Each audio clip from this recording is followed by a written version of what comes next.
Welcome back. Before we start a new title, protein synthesis, a very important process occurring in every living cell. In previous lecture, a little part was left. In that lecture, we were discussing the properties of genetic code. One of the property was degeneracy. What is degeneracy? A single amino acid can be specified by more than one codon. To understand in local language, we said कि एक ताले को एक से अधिक चाबियाँ होती है. मैंने एक उदाहरण लिया कि GUA, it's for valine. So amino acid valine has a codon GUA. Also GUG, GUC, GUG. They also specify same amino acid valine. Now how it is possible? एक अमिनो ॲसिडला एकापेक्षा जास्ती कोडॉन स्पेसिफाय कसं करू शकतात? When this question was asked, Wobbel hypothesis was proposed by Crick in 1966 to explain the degeneracy of genetic code. मतलब साहब आप कहते हैं ऐसे कैसे अनेक कोडॉन एक अमीनो एसिड को स्पेसिफाई कर सकते, उसमें इतनी नॉन स्पेसिफिसिटी क्यों है, मतलब डीजेनरेसी क्यों है, एक ताले को एक से अधिक चाबियां कैसे लग पाती है? इसे एक्सप्लेन करने को क्रिक साहब ने दिया 1966 में वोबल हायपोथेसिस. म्हणजे सर तुम्ही असं म्हणता की wobble hypothesis was propose by Crick in 1966. हो, कशासाठी? तुला मला हे सांगायसाठी की कसं काय GUU, GUA, GUC, GUG specify same amino acid valine. त्याच्याकरता वोबल हायपोथेसिस दिला होता. तर आता आपल्याला डिजनरेसी तर समजतं की एक अमिनो ॲसिडला मोर दॅन वन कोडॉन असणं. पण कधी असं नाही होत की एक कोडॉन एकापेक्षा जास्ती अमिनो ॲसिड स्पेसिफाय करतो, म्हणजे ते नॉन ॲम्बिग्युअस असतात. एक ताले को अधिक चाबियाँ ज़रूर हो सकती, म्हणजे डिजनरेसी. पण कधी एक चाबी एकापेक्षा जास्ती लॉकला लागत नाही, म्हणजे जेनेटिक कोड ॲम्बिग्युअस नाही. It is non ambiguous. आणि याच्यासाठी एक चांगलं एक्झाम्पल मला देता येईल. फॉर एक्झाम्पल की एक मॅसेंजर RNA आहे 5' to 3' आणि त्याच्यावर GUU, GUA, GUG, GUC असे कोडॉन आहे. तो बताओ GUU है तो सर वैलिन, GUA है तो वैलिन, GUG है तो वैलिन, GUC है तो वैलिन.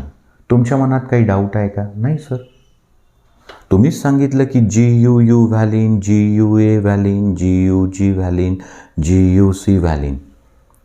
याला म्हणतात नॉन ॲम्बिग्युअस. शंकाच नाही की बुवा GUU आहे तर वॅलिन असेल. पण समजा मी उलटं केलं की इथे लिहिलं मी वॅलिन, व्हॅलिन, व्हॅलिन, व्हॅलिन आणि तुम्हाला विचारलं की सांगा इथे व्हॅलिन आहे तर इथं काय असेल? मग तुम्ही म्हणाल सर जर व्हॅलिन आहे तर काही असू शकते, GUA, GUG, GUC, GUU. याला म्हणतात डिजनरेसी. मतलब वैलिन अमीनो एसिड है तो mRNA पे कोडॉन 4 में से कोई भी हो सकता, स्पेसिफिक नहीं बताया जा सकता. दिस इज डिजेनरेसी. पर अगर यहाँ GUU है तो यहाँ पे सिर्फ वैलिन होगा और कोई नहीं. दिस इज नॉन ॲम्बिग्युइटी. एका कुलपाला अनेक चाव्या असू शकतात. एका कुलपाला अनेक चाव्या असू शकतात, पण एक चावी एकापेक्षा जास्त कुलपाला लागत नाही. तो एनिवेज ह्या दोन प्रॉपर्टी समजण्यासाठी आपण हे एक्झाम्पल घेतलं होतं. आता क्रिक साहब 1966 में वोबल हाइपोथेसिस देके हमें ये एक्सप्लेन करना चाहते कि ऐसे कैसे संभव हुआ कि GUA specify valine and GUG also specify वॅलिन. हे कसं शक्य झालं? अनेक चाब्या एका कुलपाला कशा लागल्या? ऑल द 4 कोडॉन व्हाई specify same amino acid valine? अब ये एक्सप्लेन करने के लिए दिया था वोबल हाइपोथेसिस. देखो, अब GUU is a codon on mRNA. Messenger RNAवर समजा कोडॉन आहे GUU. What is the perfect anticodon? Sir, याला परफेक्ट अँटीकोडॉन पाहिजे CAA, बरोबर.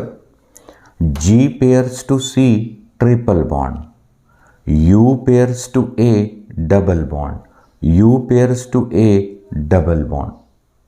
सो हा परफेक्ट एंटीकोडॉन है.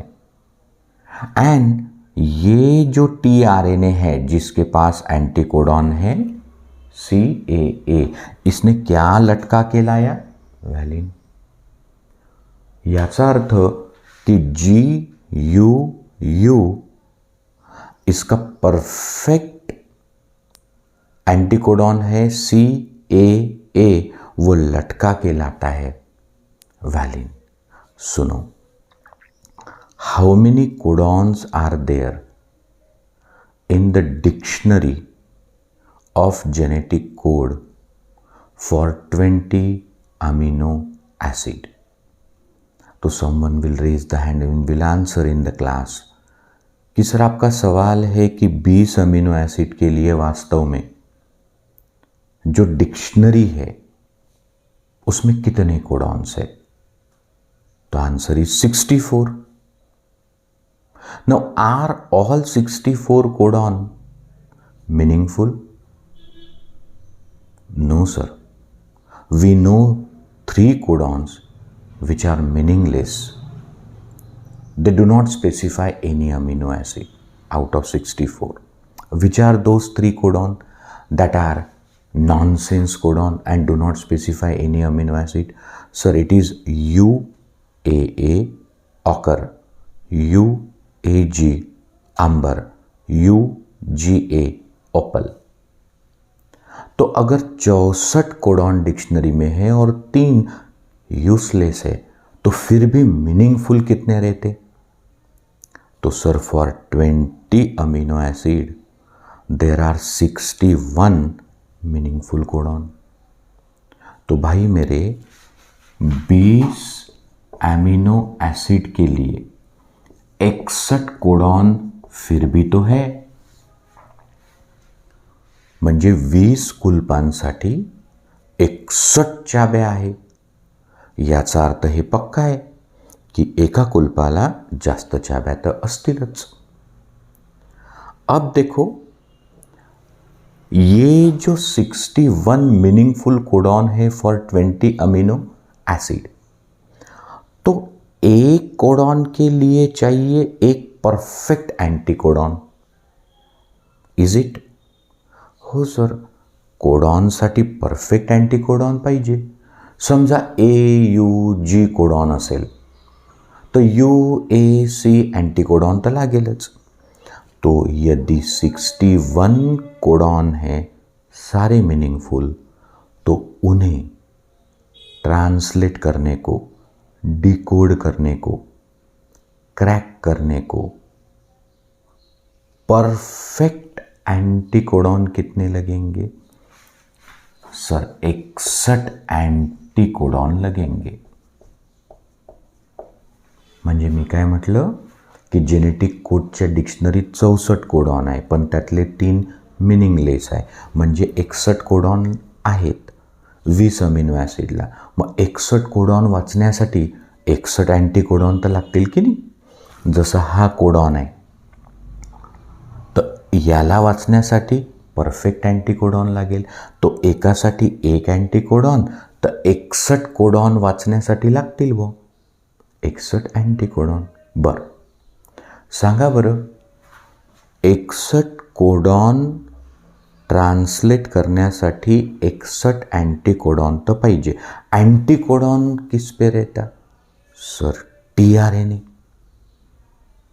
मग सांगा आता 61 कोडॉनसाठी तुम्ही म्हणता परफेक्ट कॉम्प्लिमेंटरी 61 अँटीकोडॉन लागणार. हो सर. मग 61 अँटीकोडॉनसाठी 61च लागणार tRNA. इन हिंदी 61 कोडॉन के लिए परफेक्ट एंटीकोडॉन 61 चाहिए और एंटीकोडॉन तो tRNA पे रहता. तो फिर 61 प्रकार के लगेंगे tRNA. और वास्तव ये है कि हमारे पास 61 tRNA मतलब 61 type of tRNA with 61 perfect anticodon for 61 codon नहीं है. तो सर तुम्ही आता नवीनच सांगितलं की 61 कोडॉन वाचायला 61 अँटीकोडॉन पाहिजे. 61 अँटीकोडॉनसाठी 61 tRNA पाहिजे. और ये 61 प्रकार के tRNA सेल में नहीं है, वो बहुत कम है. तो सर tRNA कमी आहे हो. तो मान के चलो कि they are only 41 in number.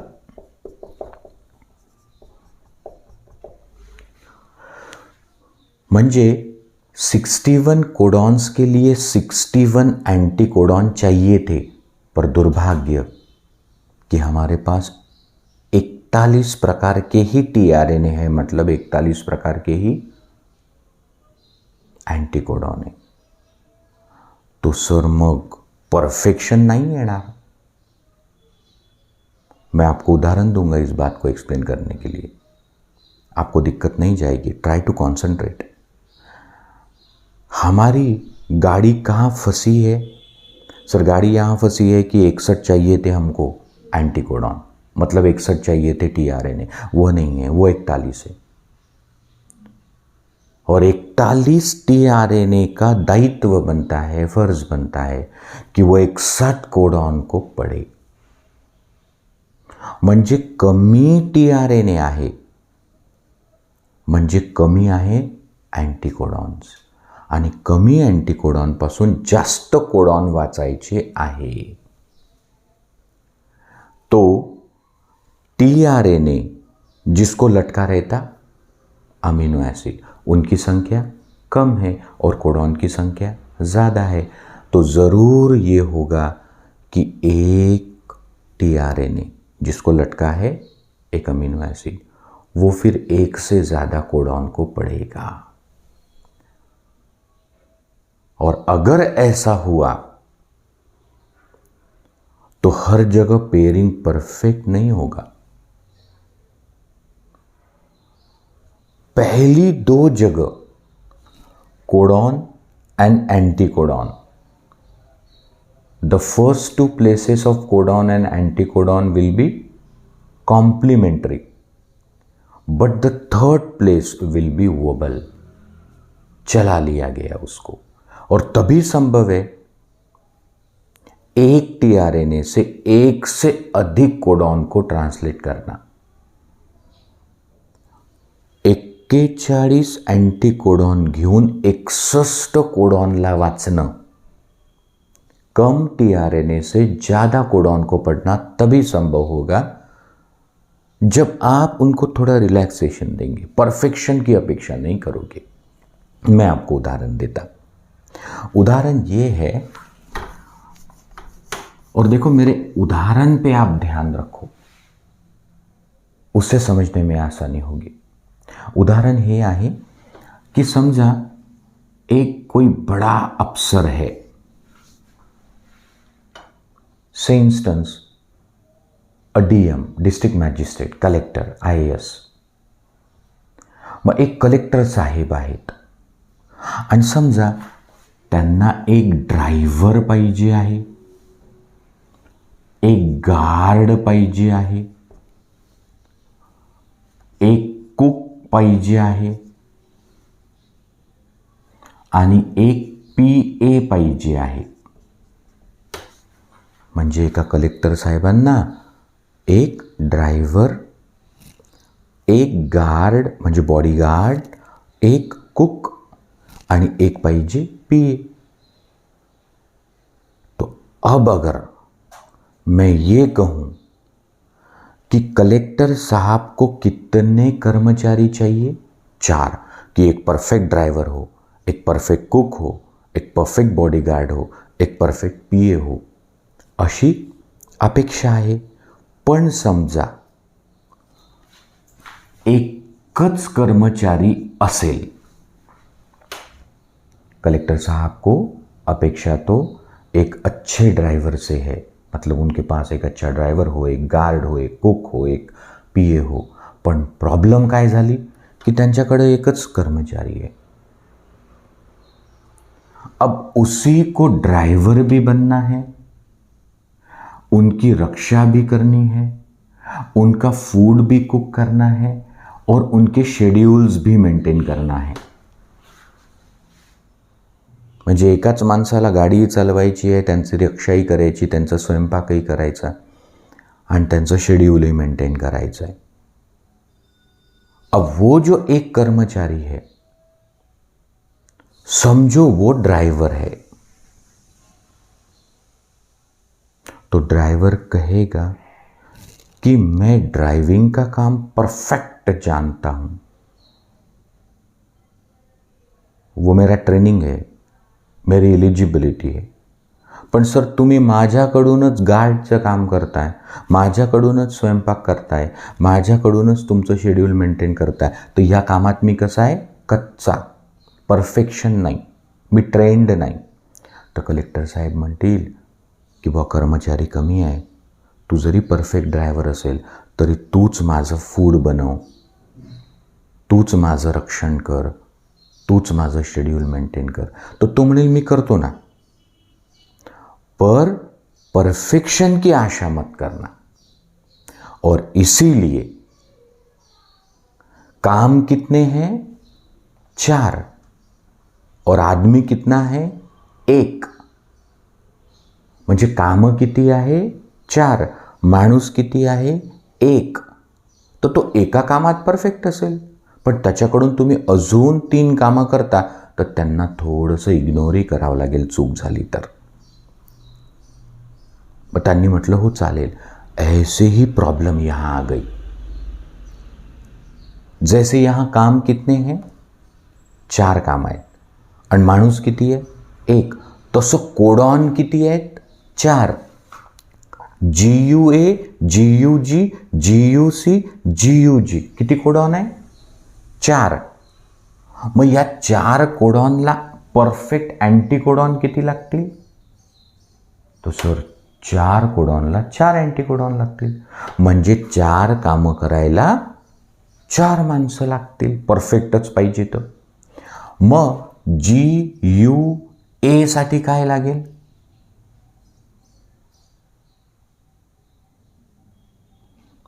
तो सर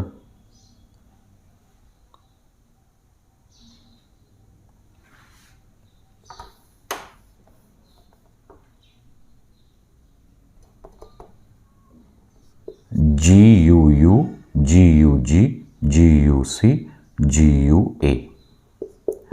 तो हे आहे 4 कोडॉन म्हणजे 4 कामं.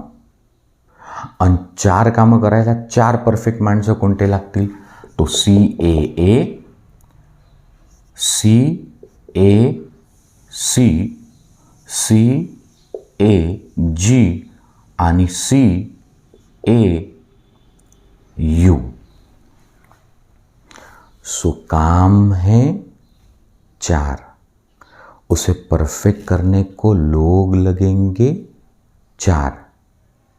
पण प्रॉब्लम हे आहे कि हमारे पास वहाँ 4 लोग नहीं है. तुमने ड्राइवर को ही बोला कि तू गार्ड भी बन, कुक भी बन, पीए भी. उसने कहा हो चलेगा, पर परफेक्शन नहीं आएगा. हमने कहा क्या करते, मजबुरी है. तो तसं आता जेवढे असतील कोडॉन तेवढेच पाहिजे एंटी कोडॉन, म्हणजे तेवढेच पाहिजे टीआरएनए. तो हमारी सेल में मीनिंगफुल कोडॉन 61 है, तो परफेक्ट एंटी कोडॉन 61 चाहिए थे, तो टीआरएनए 61 चाहिए थे, पर वो 41 ही है. म्हणजे माणसं कमी आहे. आपण म्हटलं जाऊ द्या, पढ़ लो, तो उसने कहा पढ़ेंगे, परफेक्शन नहीं आएगा. तो मैंने उदाहरण दिया आपको. अब सोचो कि जैसे हमें 4 लोग चाहिए थे, ये वो 4 लोग हैं, ड्राइवर, गार्ड, कुक आणि पीए. पण ते लोक नाही आहे, एकच कर्मचारी आहे. आता ड्रायव्हरलाच कोणतं काम करावं लागेल, गार्डचं. ड्रायव्हरलाच कोणतं काम करावं लागेल, कुकचं. आणि ड्रायव्हरलाच कोणतं काम करावं लागेल, पीएचं. मग तो तयार आहे का? हो. म्हणजे विथ 1 टीआरएनए और 1 अँटीकोडॉन, 1 टीआरएनए किंवा 1 अँटीकोडॉन, याच्यापासून तुम्ही म्हणता वाचायचे आहे 4 कोडॉन. तर शक्य आहे. फक्त प्रत्येक पेयर परफेक्ट कॉम्प्लिमेंटरी होईलच असं नाही. देखो, जी है तो सी, यू है तो ए, यू है तो ए, परफेक्ट आहे कारण तो ड्रायव्हर आहे. पण यालाच तुम्ही म्हटलं की आता तू गार्ड हो, तो सर जी है तो सी, परफेक्ट, यू है तो ए, परफेक्ट, पण जी है तो यहाँ ए है, इम्परफेक्ट. पण आपण म्हटलं हरकत नाही, हमारे पास लोग कम है मतलब टीआरएनए कम है. ऐसा एक्सप्लेन किया था क्रिक ने. तो सर इसको ओबल हाइपोथेसिस क्यों बोलते? इसलिए कि व्हेन कोडॉन की 3 बेसिस, एंटी कोडॉन की 3 बेसिस, जब ये होगी पेयर,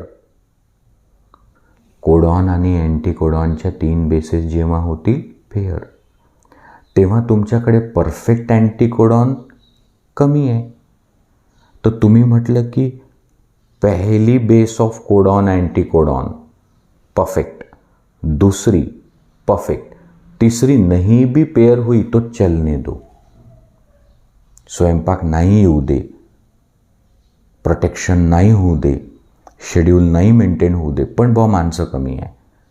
तो इसीलिए तो कम टीआरएनए से ज़्यादा कोडॉन को पढ़ा जा सकता है. और उसके लिए ये मैंने एग्जाम्पल यहाँ पर लिखा है, आप ध्यान दो. Suppose the codon on mRNA is GUU. Messenger RNA वरचा कोडॉन काय आहे सर? GUU आहे. तर त्याला वाचण्यासाठी कोणता परफेक्ट अँटीकोडॉन आहे सर? CAA. तो जिस टीआरएनए के पास, ज्या टीआरएनए कडे CAA आहे त्याला अमिनो ॲसिड कोणता आहे? व्हॅलिन. हा एक टीआरएनए झाला, anticodon CAA, amino acid valine. तो उसने पढ़ने की कोशिश की. G pairs to C, perfect triple bond, U pairs to A, perfect double bond, U pairs to A, perfect double bond. म्हणजे GUU specify valine, GUU specify valine. आता दूसरा codon कोणता आहे? GUA. दूसरा कोडॉन कोणता आहे mRNAवर? GUA. तो perfect anti codon म्हणजे परफेक्ट tRNA कोणता पाहिजे होता? तो सर G आहे तर C, U आहे तर A आहे तर U. म्हणजे CAU पाहिजे होता. पण आपल्याकडे tRNA नाही आहेत ना, तेवढे कमी आहे. तो आपण म्हटलं कि आप ही इसको करो ट्रांसलेट. आपल्याकडं tRNA कमी आहे, हमारी सेल में tRNA कम है. तो हमने ड्राइवर जो परफेक्ट काम किया उसको बोला कि तू गार्ड बन. ते त्याचं काम आहे का ड्रायव्हरचं? नाही. पण तो म्हणतो मी करतो, चूक झाली तर माफ करा. तो हमने कहा चलने दे. मग पहा बरं आता, G pairs to C, sir perfect. U pairs to A, perfect. पर ये पेयर हुई क्या? नहीं. फिर भी though the third base of codon and anticodon do not match perfectly, still also the amino acid is specified. कारण CAA वाल्याला काय असते? व्हॅलिन. तो CAA वाला आहे म्हणजे काय आहे? व्हॅलिन. अरे तो या व्हॅलिन वाल्यानं GUA वाचून टाकला ना. अरे बाबा तुम्ही लक्ष द्या, ये जो tRNA है CAA, त्याला काय असतं? व्हॅलिन लटकलेलं. अरे व्हॅलिनवाला tRNA म्हणजे CAA वाला. त्यांनी कोणाला वाचायला पाहिजे? सर GUUला. पण त्यांनी आता कोणाला वाचून टाकलं? GUAला वाचलं ना. तुम्हीच म्हटलं की कमी आहे तर गार्ड का भी काम करो. अब इसी ने GUG को भी पढ़ा, परफेक्ट, परफेक्ट, इम्परफेक्ट. इसी tRNA ने जिसने GUA को पढ़ा, GUG को पढ़ा, त्याच tRNA ने आता GUC ला वाचलं. So perfect, perfect, imperfect. तो क्या समझ में आया कि वाई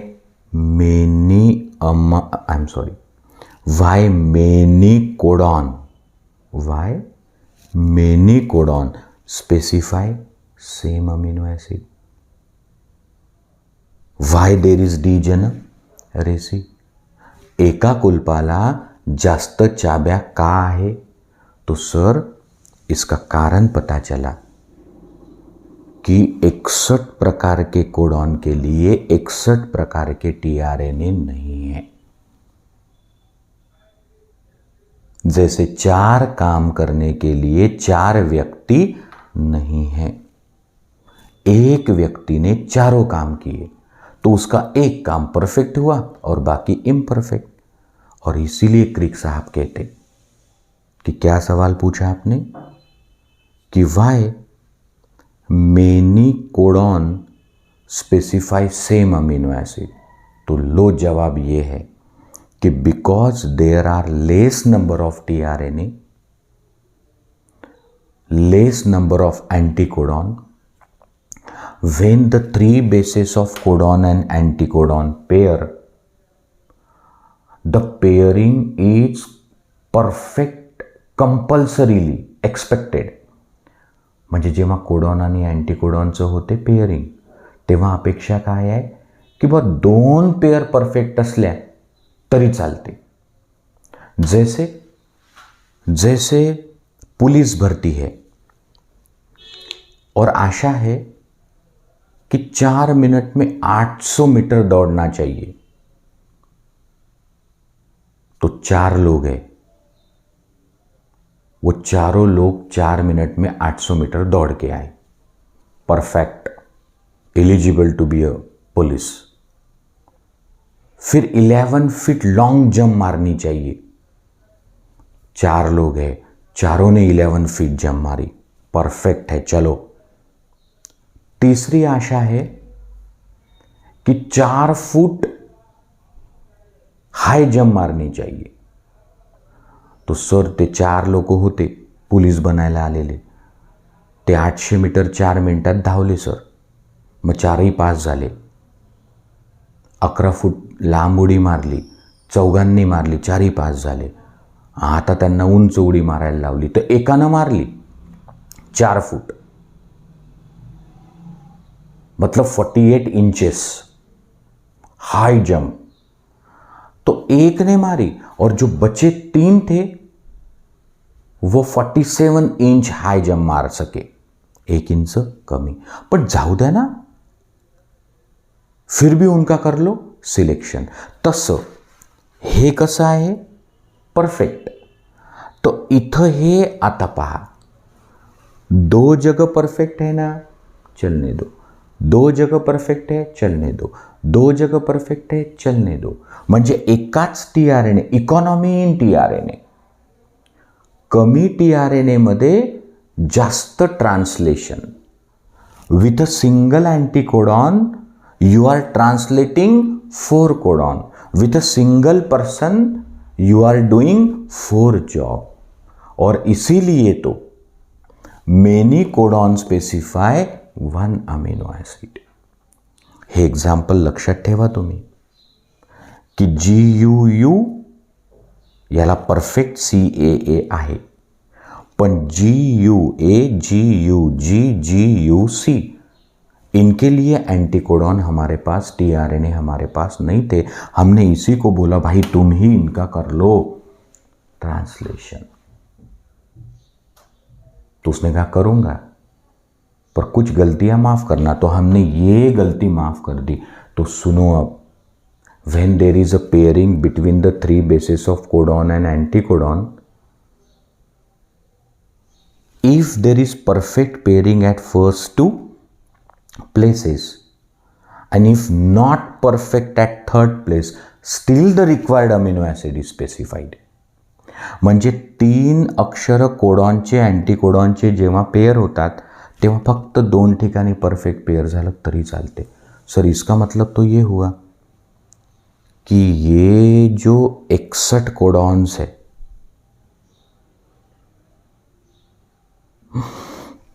3 अक्षरों के बने,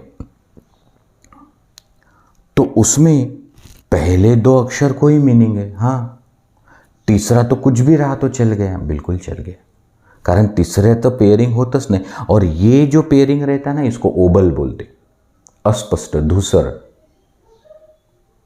तो ये प्लेस को ओबल प्लेस बोलते और इसीलिए नाम पड़ा ओबल हाइपोथेसिस. ये हमारे प्रीवियस लेक्चर में बचा था. तो आपल्या चालू होत्या प्रॉपर्टीज ऑफ जेनेटिक कोड कि ये जो 64 कोडॉन्स है in the dictionary, everyone is triplet made up of 3 letters, 3 nitrogen base. They are commaless. They are continuously arranged on mRNA from 5' to 3'. There is no punctuation. They are non-overlapping. The basis of one codon cannot be taken again for formation of next codon. Universal. Their meaning do not change. If GUU specify valine in human, in cat, dog, rabbit, pea plant, mango plant, GUU specify valine. अर्थ बदलत नहीं. Polarity, तो ये जो भाषा है mRNA की, जिसे कहा है mRNA लैंग्वेज और क्रिप्टोग्राम, इसको 5' से 3' पढ़ना पड़ता है. It has a direction. Degeneracy, एका कुलपाला अनेक चाब्या. म्हणजे many codon specify same amino acid. Many codons specify same amino acid. This is degeneracy. कैसे संभव है? इसलिए संभव है कि ये 4 कोडॉन्स मैंने यहां पे लिखे, इन चारों को पढ़ने वाला जो एंटीकोडॉन या टीआरएनए है वो एक ही है. म्हणजे 4 कोडॉन वाचण्यासाठी जो अँटीकोडॉन किंवा टीआरएनए आहे तो एकच आहे. आणि म्हणून त्याच्याकडूनच आपण चारही कोडॉन जर वाचले तर अर्थ तर एकच होईल. अरे CAA वाला काय आणतो? व्हॅलिन. तो मग CAA वाला इथे जरी गेला तरी व्हॅलिन, इथे गेला तरी व्हॅलिन, इथे गेला तरी व्हॅलिन. तो degeneracy is explained by wobble hypothesis. Non ambiguous, तो सर भले ही many codon specify one amino acid but one codon never specify more than one amino acid. पर इसको एक एक्सेप्शन है and that is GUG. GUG कोणासाठी आहे? व्हॅलिनसाठी. पण तो पहिल्या पोझिशनवर असला तर 5' एंडला मग तुम्ही थिओनाइन आणतो. तो आपण पाहिलं ते. There is a start end stop codon, वो भी हमने प्रीवियस लेक्चर में देखा. अब इस लेक्चर में हमको देखना है प्रोटीन सिंथेसिस.